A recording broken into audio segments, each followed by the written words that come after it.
Okay.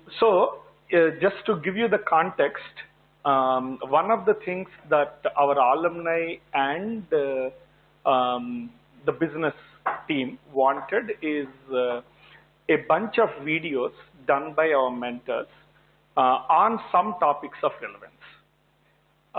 Then what we felt is there are enough videos or content videos in the online, you know, there are courses on machine learning, full-fledged courses where they talk about the math of linear regression, logistic regression, neural net, whatever.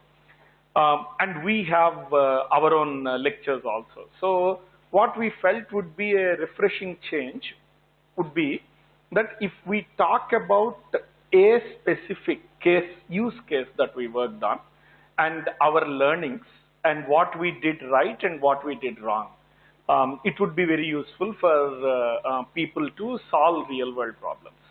And that is where this entire series is started.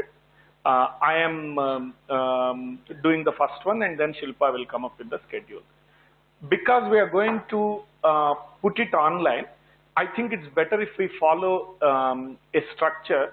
Let us keep the question answers towards the last 10 minutes, and first 30-35 minutes I will talk. If we have question answers in between like regular seminars, it may just disturb the flow. So this goes on to this goes online. So let's keep question answers towards the end. But do ask. Let's have a question answer session at the end. That's also very important.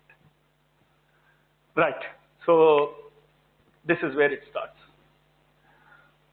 So this case talks about analyzing the lifetime value of a customer. Lifetime value is the amount of money that I can expect from that customer in a specified time in the future. So in this particular case, it was 2 years from that point onwards. At any given point, I take a customer, 2 years from then, how much money the customer would give.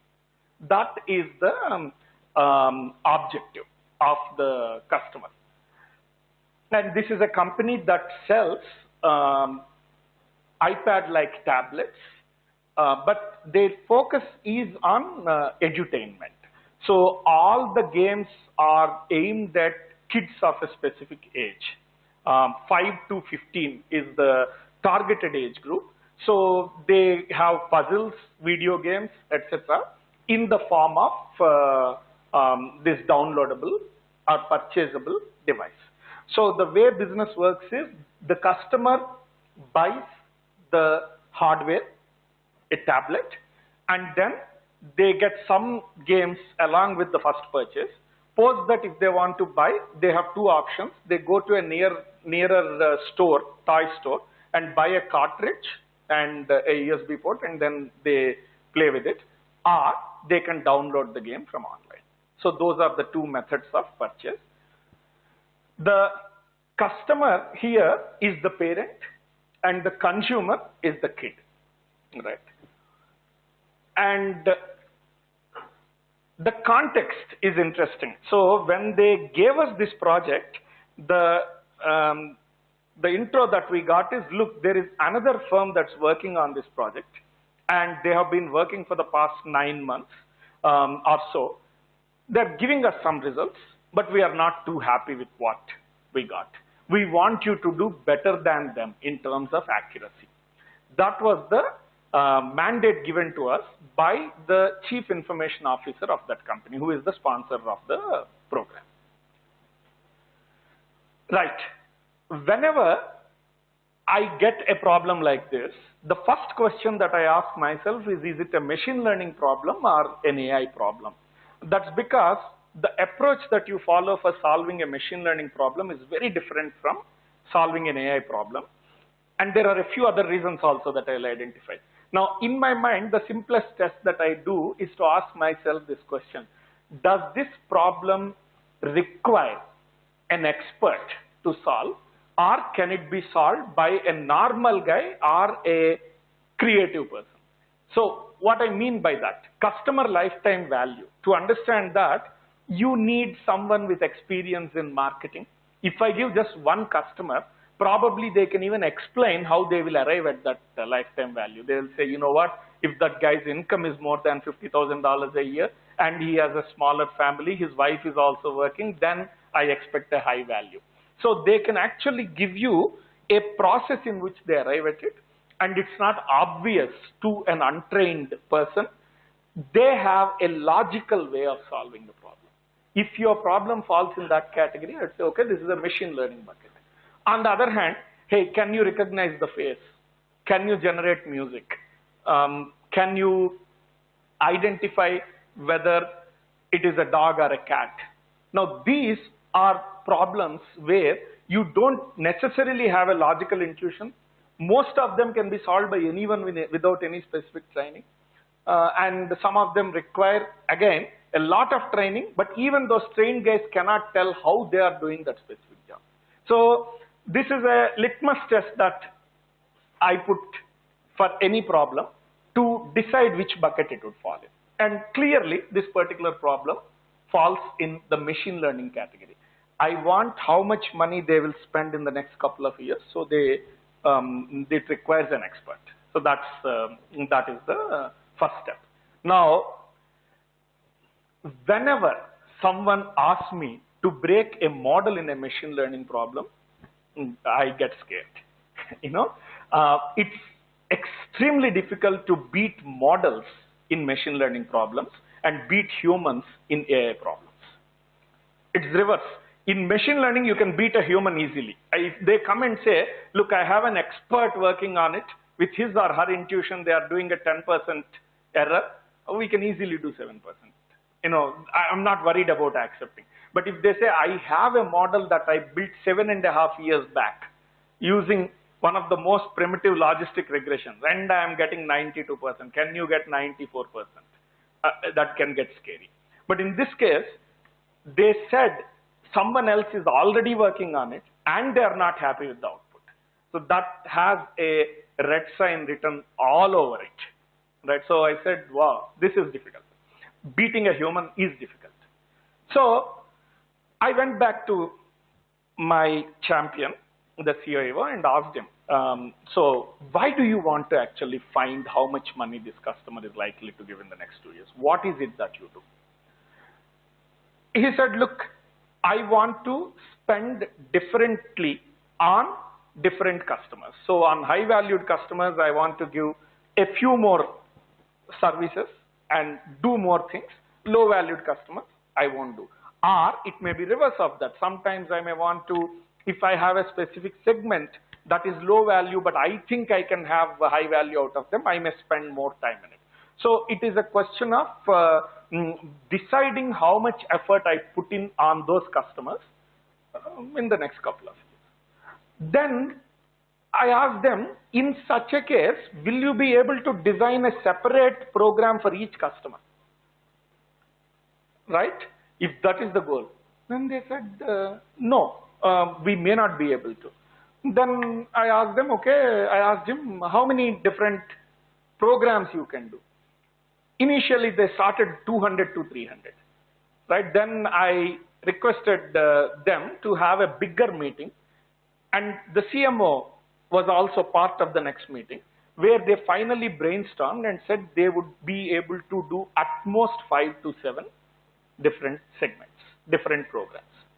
Now, the point is, if anyway you can only have 5 to 7 programs, do I really need to forecast the lifetime value of the customer that he would give $88.7 in the next couple of years? Or can I divide all customers into 8 buckets or 7 buckets and say this customer is likely to fall in bucket 4, which is 70 to 90, or bucket 3, bucket 1, whatever. So the question is, should it be a regression problem or a classification problem? The point I want to make here is, more often than not, the customer may not really know exactly the problem that they want you to solve. It is up to you to understand why they want to solve the problem and what exactly you should do about it. Here, one of the primary reasons why they wanted to move out from the previous vendor was the accuracy, one of the reasons.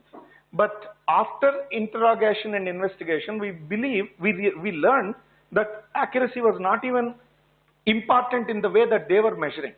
Even if the guy gives $88 and I say, I predict $81, it really is not a $7 error.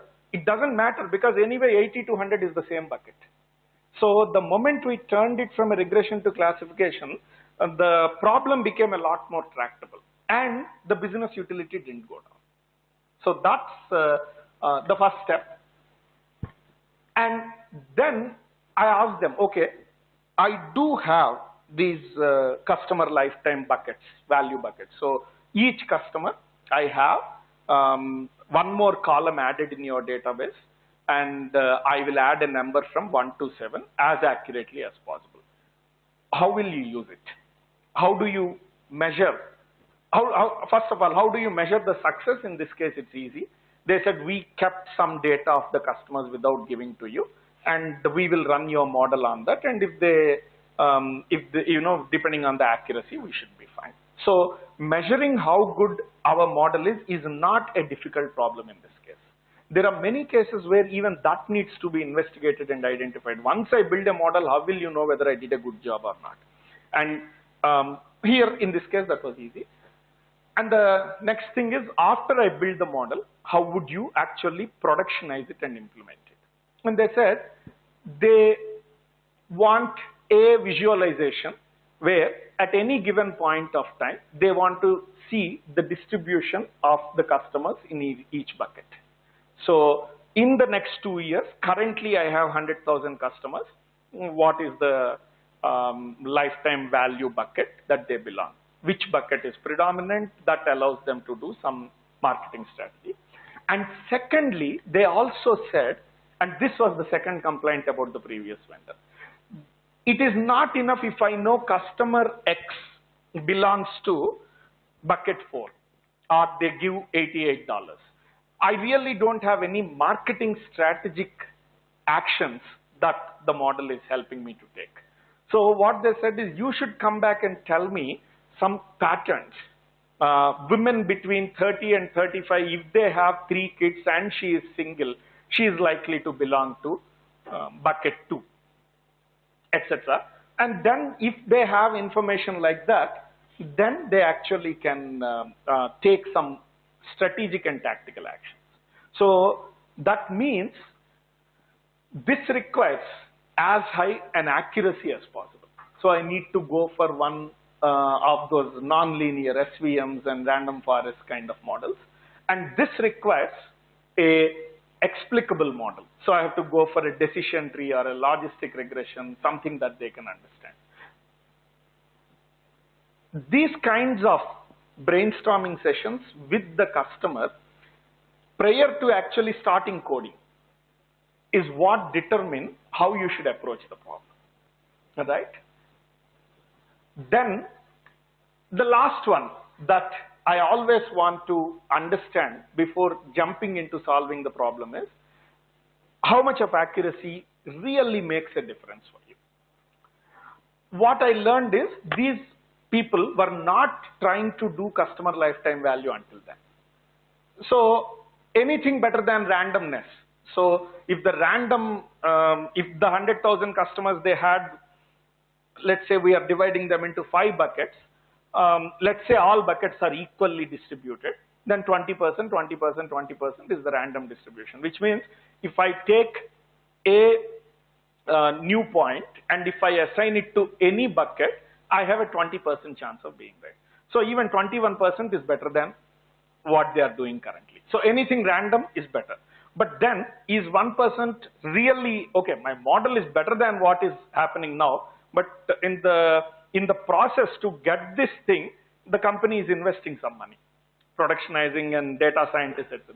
So how much of percentage do they really need to get to see the value of the model? That was not easy either. So we had to ask them several questions. What would they do if we know if they know which bucket they would fall in, and what is the penalty kind of extra they would spend for a false negative? A good customer, I predict that they are in a lower bucket, or a false positive. A bad customer, I predict that they are in a higher bucket. What would they do? And arrived at some very rough cost, which turned out to be around the $10 per each record. That if I give a wrong prediction, they spend an additional $10 in either way. And in their case, both false positive and false negative turned out to be equally worse. So they said accuracy is what we are looking at. So they had around 100,000 customers. So every 1% extra accuracy means 1,000 customers correctly predicted, and I save them around, the model can save them around $10,000 per year. So that's the, every 1% accuracy is $10,000 per year of saving. That gives us a good idea of, if I have just 3-4% better than randomness, it's of no use probably, because the cost of implementing will be that much. I should get 30-40% more than what they are doing randomly for them to make any business sense. Right. All this is the business knowledge that normally we need to acquire before we actually start with our modeling analysis. And then what I do is try to place the problem in one of these buckets. Is it a supervised, unsupervised, and regression classification? In this case, initially I would have thought it would go here, but what I realized is that it would actually go here because what they are interested in is in classification, and I need to use some really fundamental techniques like trees and logistic for explicability and advanced techniques for accuracy like random forest and gradient boosting. Good. So that's, and then we went to the database. There were 6 million records stretched in, I think, 12 or 15 tables, over 5 years of data, 100,000 customers. So this is roughly the table structure. Then the one table that talks about child data, one table that talks about the purchase and transaction of that specific customer. Because it's an electronic toy company, they not only had the purchase data, but they also had the play data. How they played, which game they played, for how long, how are they, their engagement is captured because of the specific nature of this problem. So there are multiple tables. We had a few calls where we understood the data.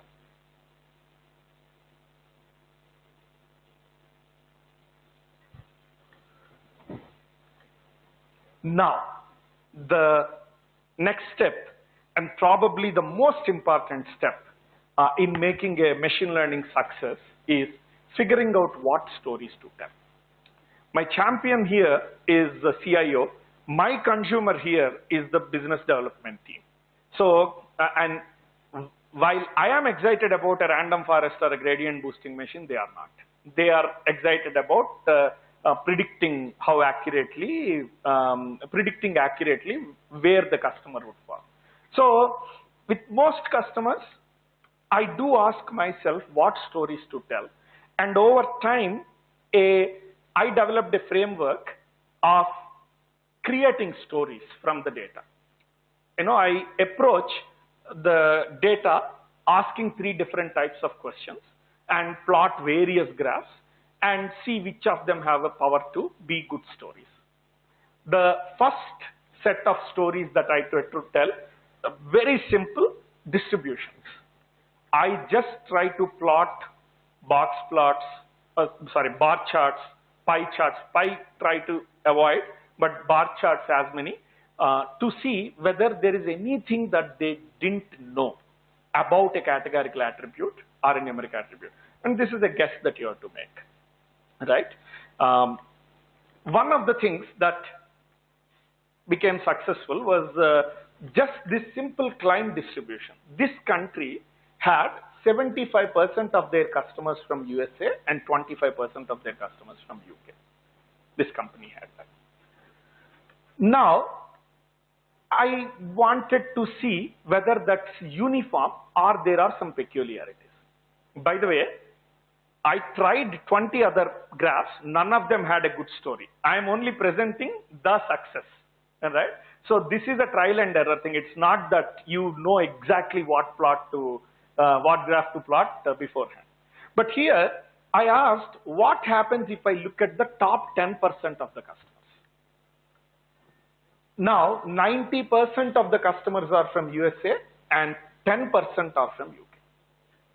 Right, so if I look at the top high spending guys, these are, when I say top 10, in terms of revenue that they give, something about USA is more attractive. Something is more attractive for the USA clients. And that continued. For top 2%, it's 98 and 2. So, high paying customers, by definition, are coming from USA. So, when I first presented this to the CIO, he said, hey, you know what, I want to show it to my marketing folks. This is the first thing that I did. And the next, can we actually do it tomorrow, he said. And the next day, they had around 20 to 30 people from marketing attending this. And honestly, I didn't realize it was such a deep insight.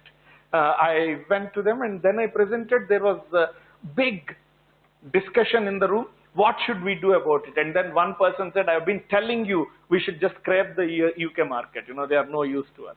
Then another lady said, no, how can you say that? Maybe something about our product doesn't align well with UK kids. So we have to go back and re-engineer our product. We as data scientists cannot tell what to do. Our job is to give this pattern. So one place where I look for stories is just simple distribution. Okay. The second place where I look for stories is their business or domain knowledge. So during the discussion from the business with the business users, they tend to state several things that they know about their business, their intuition. I normally go back and check them and see whether the data is supporting or working against that belief. If the data is working against that, that's a good story that I would go back. Typically, don't reserve it for the final presentation where all big bosses are there. You should get it sorted out during your interim meetings, because otherwise you may put your sponsor in a very tough position, right? So here, the person, when he was giving the data, he told me, don't worry about any cohort other than December and January. He said, most of our sales we get in December and January, and just ignore everything else. Get your patterns, customer lifetime value just from December and January, because they are the most important. That's what he said. Now, the red line here is the number of sales. The x-axis here is the month, 1 to 12. Truly, this is not exact data, but very representative of it. Truly, the January had 40% of their total sales and December had 45% of their total sales. So 85% of their total sales came from January and December. No question about it. But what I wanted to see is what is here I am interested in customer lifetime value. Is the lifetime value truly the highest for Jan and December customers? That was the question. So, if they bought their first product in January, how much money they spent after that sale? So, that sale involves buying the hardware and some money, right? I deducted that from the total money that I got from them in the next couple of years. And this is the money that they spent post the first purchase. Surprisingly, it was very high for June, I think, 6th or July, one of those 2 months. So, even though there are fewer customers in June and July, the lifetime value is much higher from them. When I took this and I said, do you know this? They said, wow, this is interesting. But then they said, oh yeah, it makes sense actually when we think about it. Because in December and January, people are in a gift buying mode. So they just buy a gift for their friends and family, throw it away, they don't care. But in a summer, if a parent is looking at what to buy their considering 5 products and picking our product. So they are ensuring that the kid plays a lot and they are using the product, rebuying and repurchasing. So it makes sense. So this is another fantastic story that we could build. Whenever you hear a conventional wisdom from in the room, note that down, go back and see whether data supports it or not. And your job as a data scientist is to just find that. What does the data say? And as long as it says something different, you have a good story. I cannot overemphasize the importance of building these stories. People come to data scientists for listening to these stories, right? So it's very important. And the third area that I normally try to construct my story is, if they have a qualitative idea, I try to see whether I can quantify it or not. Again, this conventional wisdom, sometimes you can bust it. Sometimes you can actually put a number around it. One of the things that they said, and that sounded obvious, was, hey, more kids, more money. I actually went and plotted it. This is real data. This is the number of children in the household. A 5 is 4 plus, any number, okay? And this is the median revenue generated in 2 years. As you can see, this is unbelievably linear, this data. It's wonderful. It's textbook linear regression example, right? So we just plotted it and we took it, and the slope of this line was around 11.2x or something, 11.2. So I still remember the sales guy said, wow, Murthy, it's so cool. Until now, I used to see this family had 3 kids, 2 kids. Now I know a kid is worth $11. I see a dad and mom working with 3 kids. I know $33 are working towards me, right? So these are the areas where you should work on building these stories, do distributions, see whether you can bust any of the conventional wisdom, quantify any of the conventional wisdom. So, and then initial weeks, you experiment a lot, show multiple things. They like some stories, they don't like certain stories. Then build on the stories that are exciting them and find out what value it will have, and your model should be built woven around those stories, right? Once this is done, the next step is creating additional attributes. We now have the problem very clearly laid out and all the attributes that are available directly. Now, one practice that I follow that is extremely efficient but almost seldom followed is not to hurriedly write every column that's important right away, column by column. We know we have to create a huge Excel where there are multiple X attributes that we use to predict and a Y attribute that we have to predict. Those X's we try to write straight away with our knowledge. What I realized after a few projects is we invariably miss a few attributes. And you guys know very well that if I add unnecessary attributes, you have decision trees, regularizations, and random forests to drop unnecessary attributes. But if I don't add a relevant attribute, even the nonlinear deep learning algorithms cannot come close. The success of a data science problem lies in your patience and your ability to add all relevant attributes into the system. And the way that works best for me is to go in a top-down hierarchy. I think of multiple circles, Okay, customer lifetime value. Some attributes that are relevant to family demographics are important. I try to come up with these. In fact, if there are 3 members, we 3 independently come up with their own hierarchies. Okay, family demographics is one major circle. Then details of the game, specific game. Is it a war game? Is it an educational puzzle? Whatever. Then there are multiple attributes that are game details. Exactly how I made the purchase, those details, and play details. Like that, I come up with top level hierarchy. Now each one, family demographics. I may have some information about the kids. I may have some information about the location. Similarly, purchase details. I may have some time series data, how much they purchased in the past month, past week, past month, and whether I use credit cards, etc. Whatever is my transaction detail.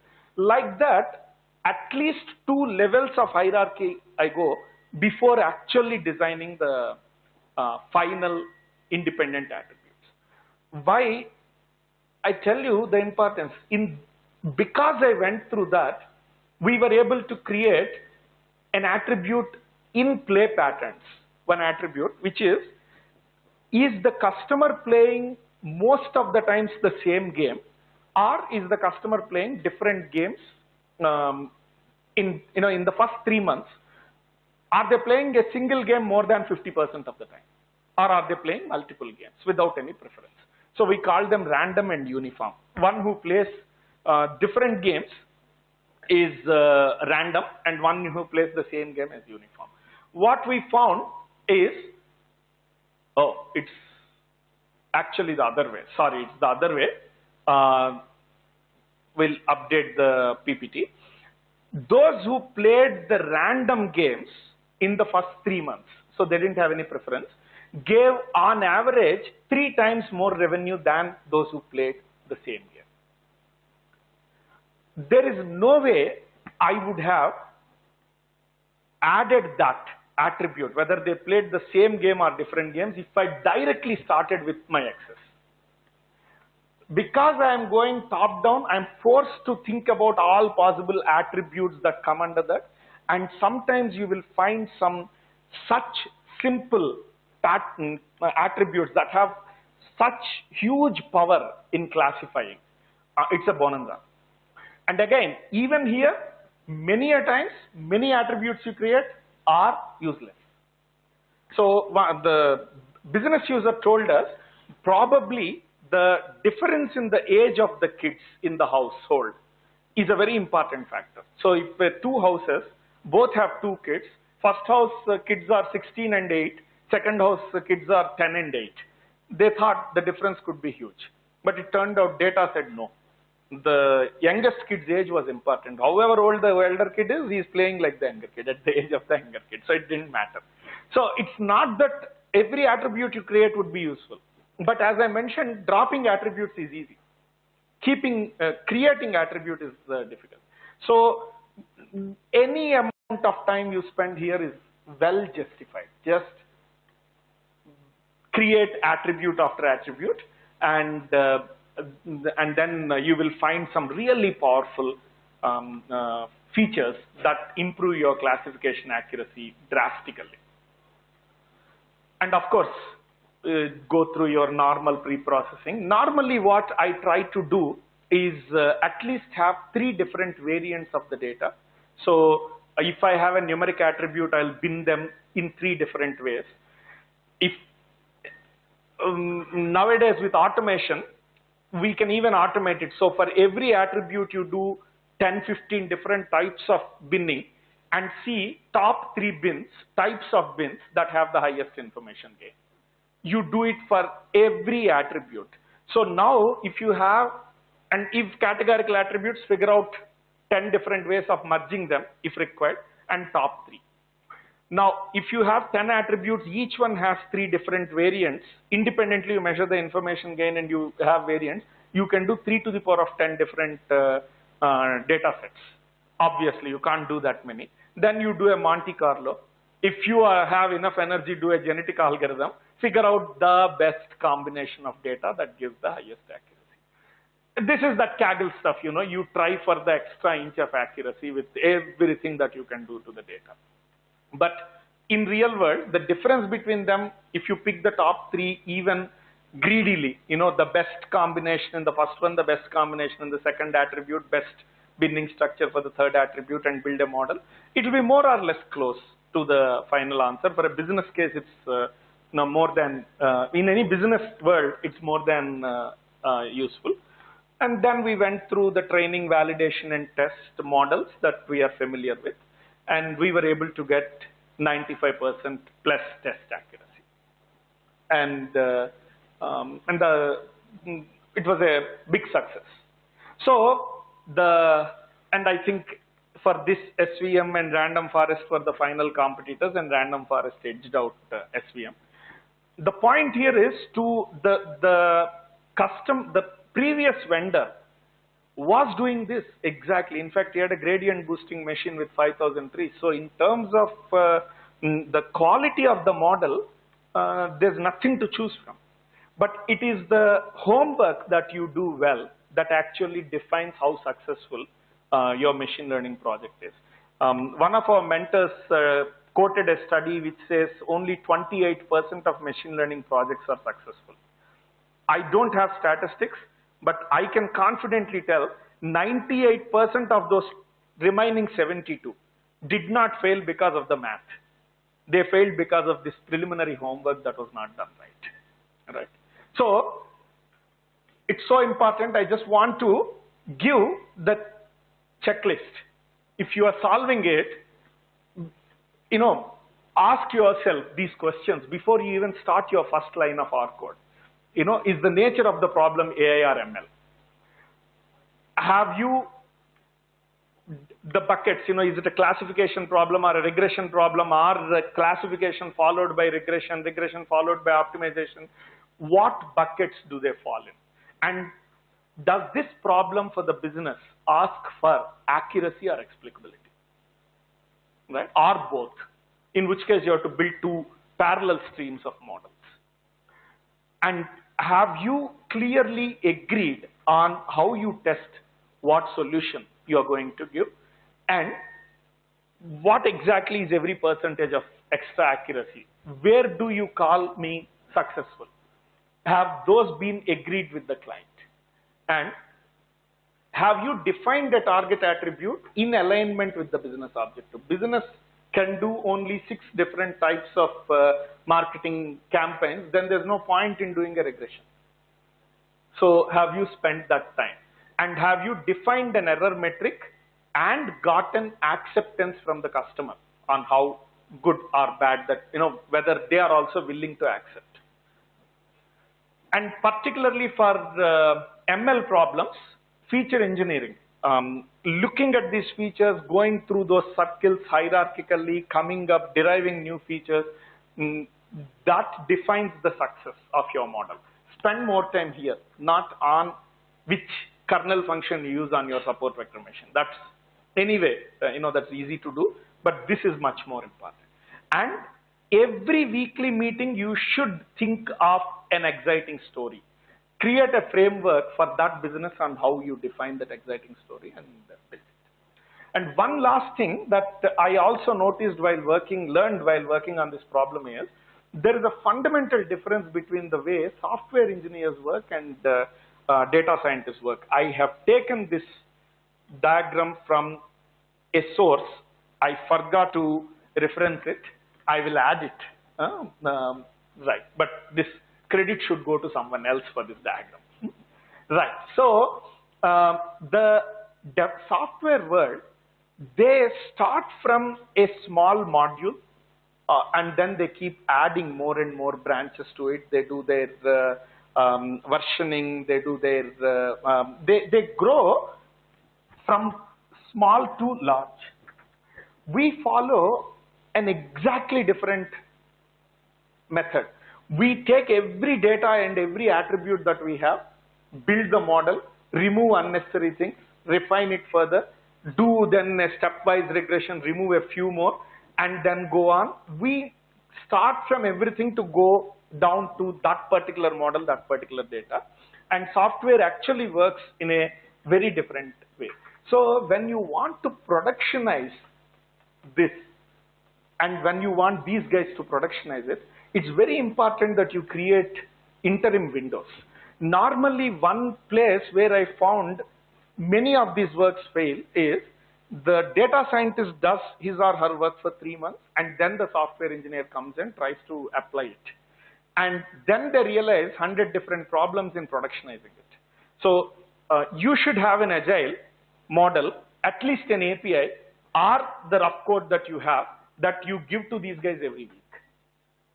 And they come back and they talk about production problems. hey, you know what, in this case, it was not a huge problem because anyway, I am not building the model in real time and I am not making a prediction in real time. You know, it's every customer at night, they compute this for the next 2 years, their value, and that gets updated in the database. But that involves my model reading some data from their Oracle and pushing some data into their Oracle, pushing some data into their Tableau environment, and they could upgrade themselves to a big data environment at a later point. So working in association with a software engineer requires understanding that cultural difference on how we approach the problem and how they approach the problem. But that is what I wanted to share in this session. Any questions? Yeah. Good. Empirical, right? It's a very classic experimental problem we do. They gave us 100,000 records, and we took 10,000 records as test, 20,000 as validation, and 70,000. Now, in 70,000, what we did was we built model with 20,000, 40,000, 60,000, and it stabilized. So we were confident that we had enough data. Some problems at 10,000 records, some problems at 1,000 records you stabilize, you're lucky. Some problems at 100,000, it's still the accuracy of 80,000 records is different from 100,000 records, so it's substantially different. You're unlucky, you go back and collect data. That's it. I mean, it's depending on how non-linear the data is. So if you think about a mathematical problem, how many points are needed to fit a curve? You want to do a line, 2 points are good enough. You want to do an 8th degree polynomial, you need 9 points. Right? So how non-linear? And the support vector machines and random forests are nastily non-linear. So they can consume quite a bit of data. Yeah. Yes. So it is done over 1 or 2 years, and in those markets, the product, they did give the adjusted numbers. We didn't do it because that's an economist problem, but they had that corrected before they gave the data. But that, yeah. Good question. Total 4 months, and first 1.5 months to do the groundwork, and just 1 month for models, testing, etc. And then last 1 month for telling stories, building the production system. The production system was built by their team, but we needed to support them. So yeah, 4 months. How did you ascertain that the independent variable themselves, I mean the history of the independent variable, how the independent variable as a function over the average lifetime of the customer? How did I ascertain what about that? I mean, how the function is evolving? No. There are some that don't change at all, right? Yeah. Gender, right, of the kid. Age over, so which point I am taking the age. If at this point I am taking a purchase, and I am predicting the next 2 years of the 2-year value, I take the value consistently, the age at that particular point for all the records. And so as long as that agreed values are there that are dynamically evolving, that worked there, all right. Then the next ones are actually quite measurable, right? So 7 days, past 7 days, how many they bought, past 30 days, we measured it from the data. So where over the period of time of measurement, the variable was changing, we just agreed on one value. And we consistently used for every record the same value. When you could have tested for some correlation? I mean, correlation between what? So if you mean if I take value x1 for this attribute, how well it's correlating, x2, x3.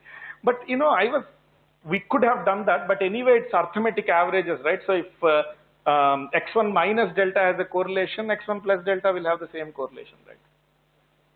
If it's changing, nothing was non-linearly changing. It was time-based change, right? So really, any one consistent value that you could take. It's not like a stock value whether you take beginning of the day, end of the day.